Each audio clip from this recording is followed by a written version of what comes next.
Hey, thanks for joining me. That Facebook page that I found where I'm able to pick up comics for very cheap has kind of become like a blessing and a curse because I keep finding stuff that I've never had before and I want to have for the channel, but it also means that I'm getting more and more damn books in my hands piling up, and I'm getting kind of buried under comics, and I'm sure my roommate's losing her mind watching me have all this shit piled up all over the house.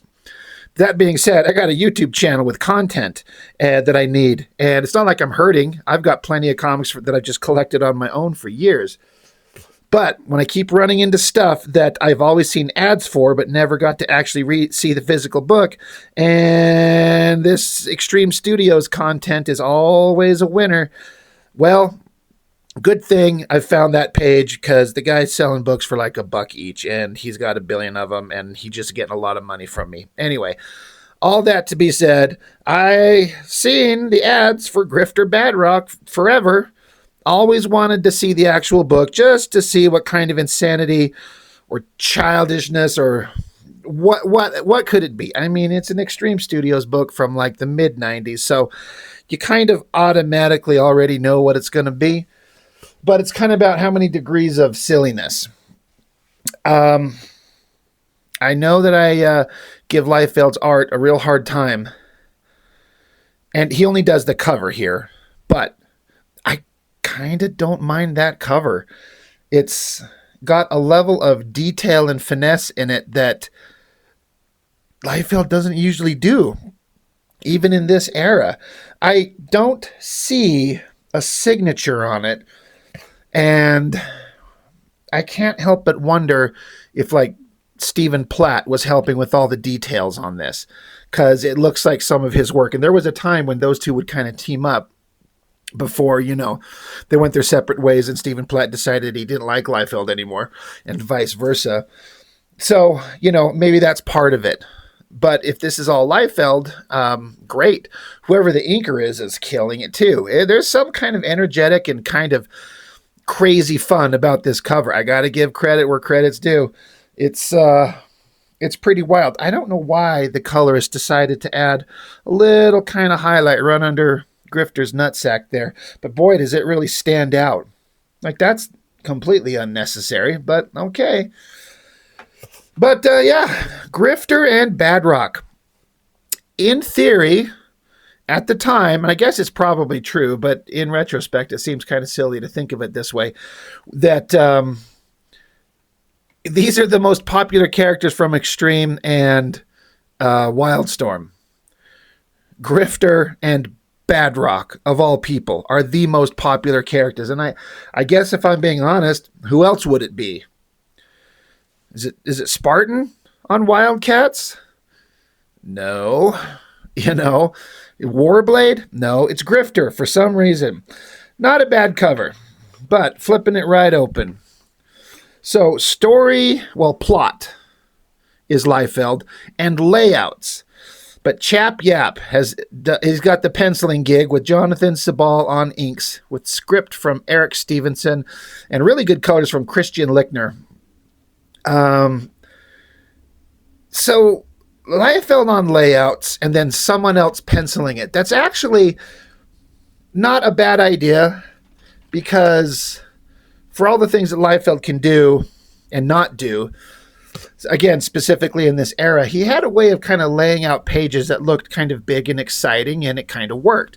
But then if you can hand it over to an artist that has a little bit more finesse and sensibility in the way that they're going to finish it to make it look like an actual finished comic page, I think you could actually get something that looks interesting. So I have to say, I was actually kind of surprised artistically with this book.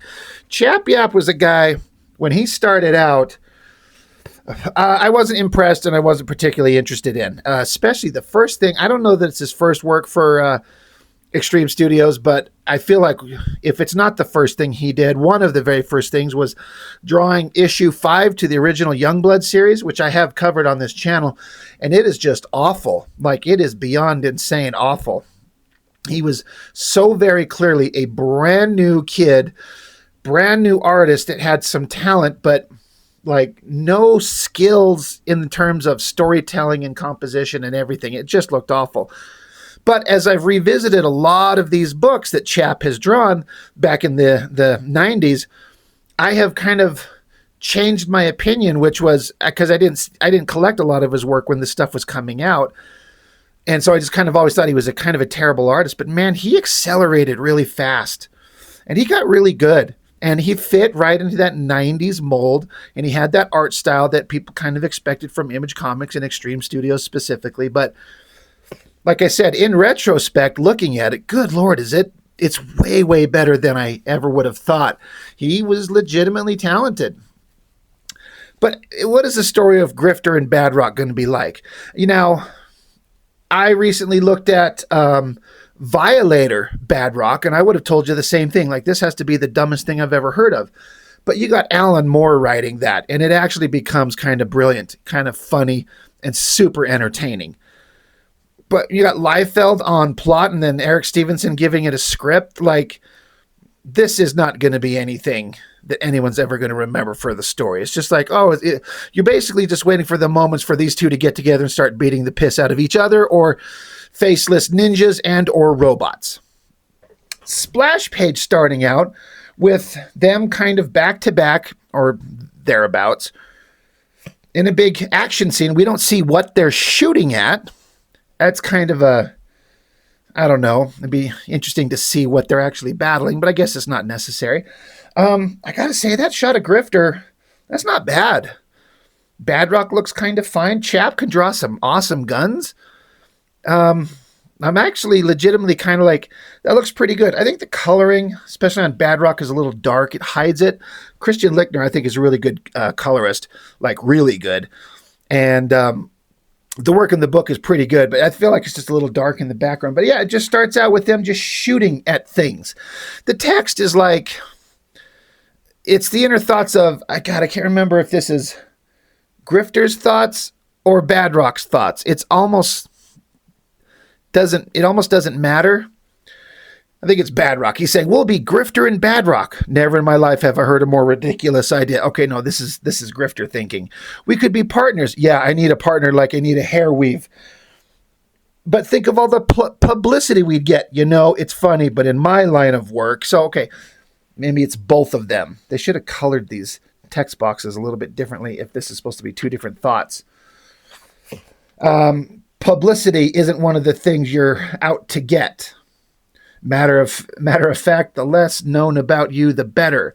There's a certain freedom that comes with anonymity. I'm like, oh God, it's already turning into a super serious, like film noir type narration that just absolutely doesn't work. I have to chuckle big time, super big time, because when it says that Liefeld does the layouts, you know that he scribbled on some tiny little piece of paper a top panel, and he probably put like a box or two and said city shot.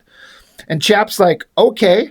And he put on a fully realized like buildings and bricks and windows and trim and awnings and signs and light posts and all kinds of stuff. He made it look like a freaking city street. Never in Liefeld's life, in his, 40-year career, has he ever drawn a city shot that even remotely comes close to being that good. Nor any of these backgrounds and any of these things. Hot waitress.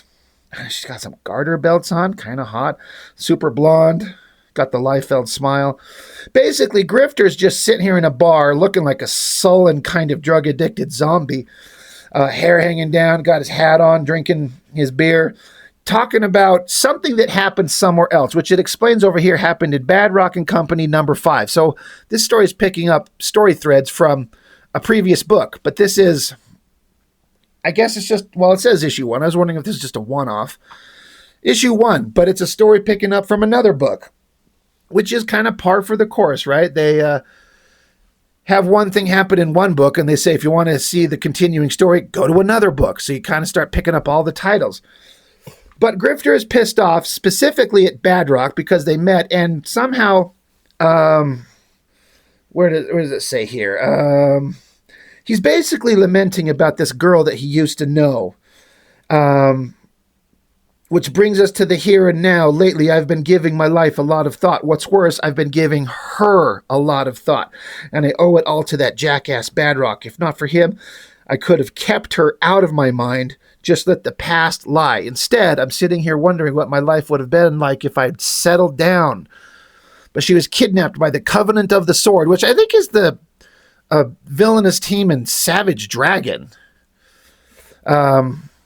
Kidnapped by the Covenant of the Sword, and Badrock came looking for me to help me to get her back, and now all the old feelings for her came flooding back. And see that in Badrock and Company number 5. So they're taking and giving Grifter some kind of backstory that, to my recollection, was never anything in the Wildcats comic, which I'm not saying that as a complaint, because who cares about the backstory in the Wildcats comic? They're equally as boring. But trying to give Grifter this kind of moment where there was a woman that he used to have strong feelings for, and if he would have gone with her, he could have like settled down and lived a normal life and not become superhero Grifter on the Wildcats team. Sure, if you say so. God, there's some really interesting, like, I'm paying attention to the backgrounds and how the backgrounds don't actually stay consistent in the panels as they go forward, because you see that Grifter is at this giant dinner table with a bunch of shit spilled on it, and there's a wall right behind him that then, right angle goes back into who knows where, maybe a fucking bathroom. But that's a really weird spot for this giant table in the middle of the floor and a couple of dudes at the bar.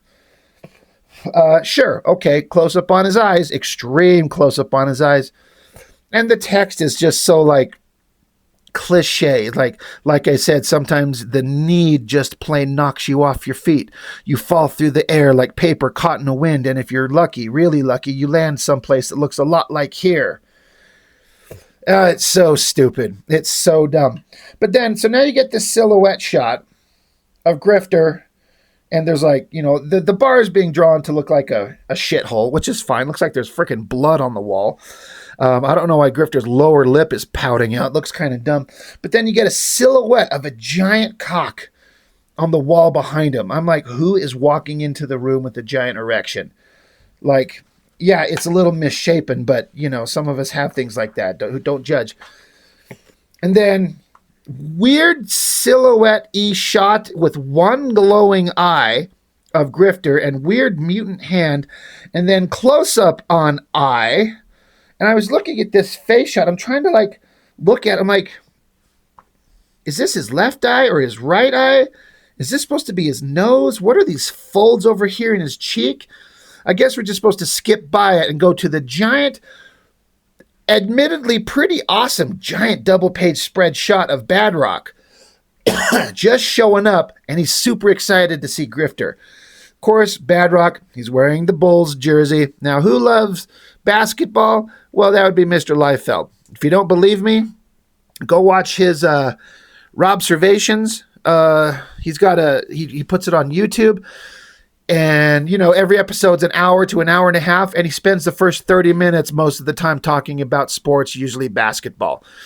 He's like, let me tell you about the 1995 Chicago Bulls, blah, blah, blah. And he'll go on forever about basketball when you're there to listen to the story about comics. But it's his show. It works. He's successful. What the hell do I know? And I kind of don't mind them throwing in stuff like this. Like, at the time, you're a fan of a thing. So Badrock's in jerseys. Backwards hat, looking like kind of like a goofball. And he shows up. He's like, everyone kept telling me I was wasting my time looking for you. A lot of people even said they'd never heard of a guy called the Grifter before. But I know I'd track you down eventually. Oh, man, this is just going to be so cool. The two of us knocking back together in one of your favorite watering holes. Which made me stop and think. Grifter's a grown man. He can drink beer. Badrock, I think it's publicly known that he's a teenager. Can he stroll into a bar and start drinking? I mean, who would tell him no? But he's a good guy, so it's not like he's going to punch you to death if you're a bartender and you refuse to serve an underage monster minor. Is that even a thing? And I do have to say, it looked like the coloring on these bottles. I remember seeing something similar to this kind of coloring where over in Cyberforce, in Mark Silvestri's title, there was a couple of issues where the Ballistic, the character, the blonde girl with the short hair, was in a bar, and she had some a glass and some bottles and stuff like that. And the colorist really went to town, rendering them in this crazy color design, kind of like, looks like they're trying to do it here. That's just a thing that just popped into my head. Just a couple of random thoughts. But yeah, Bulls jersey, underage monster, and Grifter trying to drink his sorrows away from some chick we've never heard of, so we don't really give a shit. It's pretty impressive. The hands, the expressions on the hands, like the body language with these hands kind of spread out like that, it's a little goofy, but it's pretty good. And then Sabal inking, whenever I think of Jonathan Sabal on inks, my first thought goes to Liefeld. And whenever he inks Liefeld, it kind of looks terrible. But anytime Sabal inks other people, it looks really good. So I don't know. So Badrock, now he's just standing there. Again, those big open palm hand expression things, kind of weird. But Badrock just keeps going. He's like, hey, so what's the deal? You giving my thought any thought to my offer? You and me, the gruesome twosome, the dynamic duo, Grifter and Badrock. I mean, hey, I'm a modest guy. I'll let you have your name first. I mean, I do like that Chap draws Badrock appropriately huge. And he's detailing. He's got like a t-shirt on, then the jersey, backwards hat. He's got like a giant watch on. He's got jeans. He's got sneakers. Liefeld would just draw him in like a unitard, like a purple little underwear thing and shoulder pads and just leave it at that. But Chap puts in the time and effort. He gives the table like a tablecloth, broken bottles, crap on the floor, actual chair, cloth, the coat, the boots, the hat. Chap puts in the effort. Grifter's pissed off. He's like trying to like hide from this asshole. He doesn't want to talk to Badrock. But Badrock, because he's a kid and he's stupid, he doesn't understand. He's like, oh my God, there's all these licensing opportunities. Holy shit, this could be so great. He just won't shut up. And then Grifter just yells at him. He just yells at Badrock, do you want to try shutting your big clay trap and listen to me for a second? Badrock's like, whoa, what? And he's like, yeah, don't me. I'm sick of this. My life, what I do, does not leave room for you to follow me around like a cheap excuse for a shadow.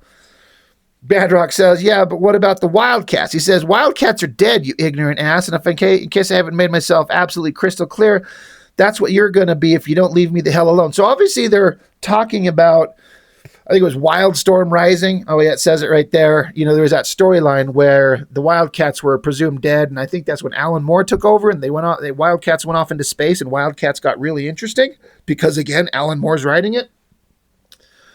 But I guess as far as Grifter knows, everyone's just dead, so he's sad. So not only is he sad that his team is dead, but he's the ex-girl that he knew that he didn't get to build a life with, and now he has to think about her, so he's going to drink his sorrows away. Badrock just kind of stops for a minute, and then he growls at him. He's like, you're not very nice. And so he just leaves. I'm out of here. So Badrock's going to, piss off like a little bitch. Then we cut to a couple of in-between shots, outside and then inside the bar. I was talking earlier about the location of the table and the background not being consistent. Again, see, the table is in this very tight corner in between the bar and the wall angles back and goes back this direction. But now in this panel, it's just a wide open room, like a frickin' barn. It's just wide open, no other tables, no other people. Where are the dudes who were at the bar? Where's the corner at the, the hallway that goes around the corner just on that previous panel? A little bit of background inconsistency, but whatever. Outside the bar, spaceship is coming down. They're like, yep, they're inside there, let's go. And then the inner monologue text boxes, Grifter saying, what happens next borders on the unbelievable. I know. But as that overgrown pet rock lumbered out of the bar, I almost felt sorry for him. So now Grifter feels bad for the giant stupid rock monster. And he's like, Badrock, wait a minute. I didn't mean what I said. He's going to apologize. I'm like, no, he should just tell Badrock to go fuck right off.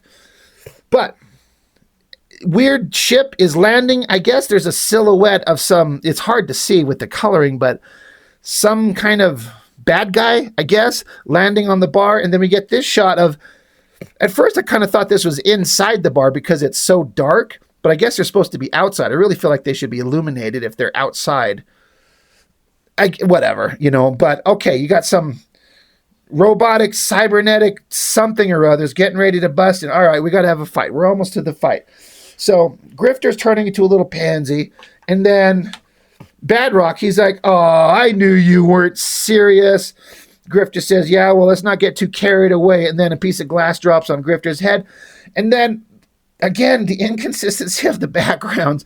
They're in this giant open bar. Like, there's only one table in this entire bar. I know that backgrounds can be really tricky, but like, put more tables and chairs and a couple of people. That aside, we're going to get the standard, it's either faceless ninjas or faceless robotic soldiers in these books, in all of the team books, all Wildcats, Cyberforce, Youngbloods, whatever. It's either ninjas or cybernetic warriors. But I got to say, even though compositionally it's a little cluttered, it's a little clumped together a little bit, but the tech, the actual drawings, like this side view of this guy's face and all these little cybernetic gears and things in the neck part here, that looks really cool. The design on the mask is great. This one's got kind of a very anime mecha thing going on. I was like, God damn, Chap is just putting in the work, just kicking ass. Like, that looks really cool. And like, so of course, Badrock, holy crud, there's some guys after you, Grifter. And Grifter's like, what, after me? Oh, now we got to flip the book over. And so Badrock, his clothes are getting shot off because we don't want to have the jersey out there for too long, I guess. So he's getting hit with bullets, and it's a pretty impactful shot. Like, he's flexing, sticking his arm out, big balled up fist. It's, I've never really liked Badrock. He's not that great, but I guess he might have potential. But this is one of the better versions of him. It's kind of working for what he is. He's like, don't worry, Cole, we're a team. I got you covered. So again, this massive lumbering shot of the character, like, it looks like he was even increased in size. Like, he's bigger than he was on the previous panels, but it's just to kind of emphasize that he's a wall, a massive, like, underage monster minor rock. But he's blocking all the bullets, so Grifter can, take cover. Grifter's like throwing his mask on, getting his guns out. And again, these hands, can Liefeld draw hands like that? Not in a million fucking years. Can Liefeld draw a gun like that with all that detail and tech? Not in 2 million years. Chap has all the raw kind of talent that Liefeld, if Liefeld had the ability to have this kind of detail with his layouts, Liefeld might have actually had something pretty magical in the long term, but he doesn't. Really good shot of the gun. But Grifter, he's getting ready. He's putting his mask on. He's getting ready to start kicking some ass. So what happens next? Flip the page. Giant double page spread of Grifter diving out behind the table, shooting his guns. Now, I saw that and I was instantly like, I've seen that somewhere. I had to do a little searching and I found that shot. I knew what it was. In Wildcats #1, when Grifter was first introduced, there was a shot where he dives out from behind a table when he was trying to pick up Voodoo at the strip club and recruit her for whatever. There's that shot. Now, I'm not saying this is a negative. I'm like, this is, to my mind, very obviously an homage to that first awesome shot that Jim Lee did of Grifter. It's not the first shot of Grifter, but, it's one of the earlier ones from Wildcats #1. And so I'm just looking at that. I'm like, you know what? Chap did that intentionally, and I like it. It's giant. It's a double page spread. So these are two 11 by 17 boards. So, it's 22 wide and 17 tall. That's a big board. And it looks pretty dang good, all things considered. Coloring looks awesome. Grifter's yelling, "We're not a team," as he jumps out there, starts shooting the robotic soldiers dead. More shots of him just blasting, blowing away cybernetic soldiers. I mean, again, Chap is just killing it. He's one of those guys where I know that he doesn't draw comics anymore. I actually know that for a fact. I know a guy who knows him. And Chap's just out of it. He's kind of done with it. And from what I understand, couldn't be bothered. But I just imagine, like, if he'd stuck with it, like a lot of these earlier artists, like I kind of, an example I'd give is like Brett Booth over at Wildstorm. I didn't care for him particularly when he first started in the 90s, but he's still drawn to this day, and he's spectacular. Like, amazing artist now. I feel like if Chap would have stuck with his comic art, what could he be now? It's hard to say, but he accelerated and advanced really quickly.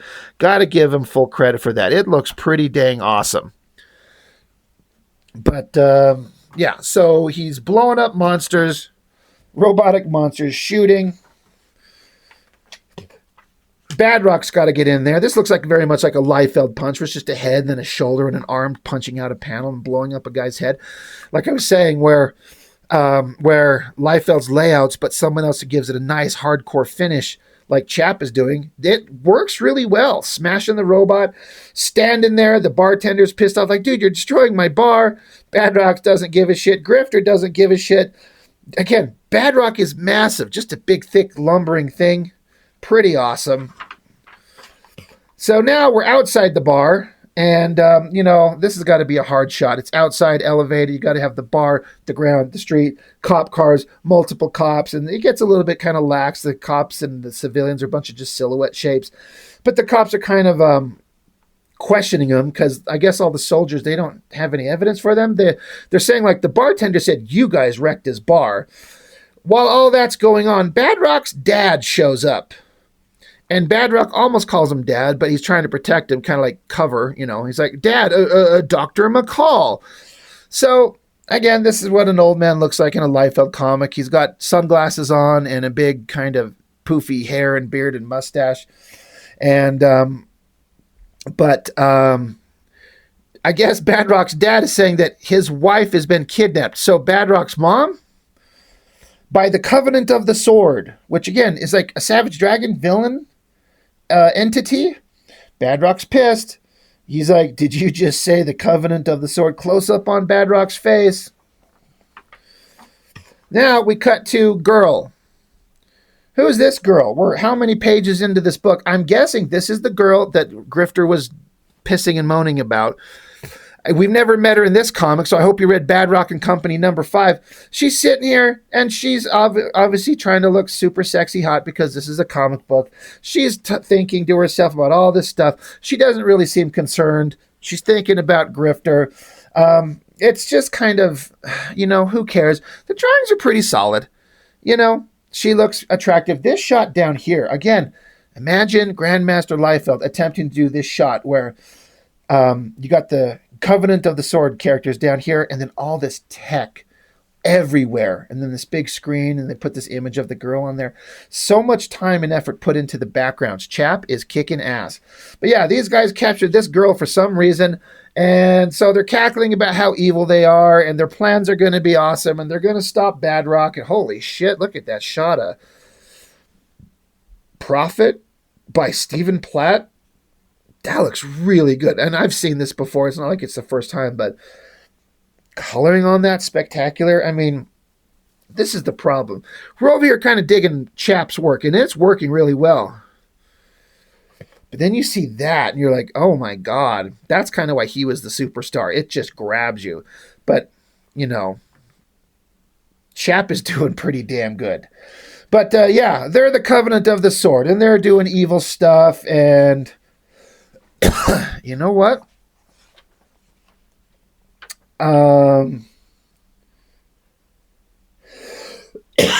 Sorry, excuse me. I was like, is this the girl that Grifter was pissed off about?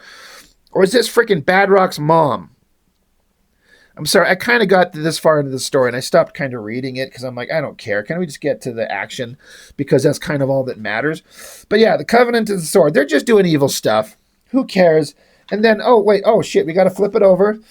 And the Covenant of the Sword is saying everyone is so utterly doomed. So you got this giant view screen they're looking at. And again, look at the detail and all the tech everywhere. The control panels, these little screens in the back. Badrock, Grifter, and then is that freaking...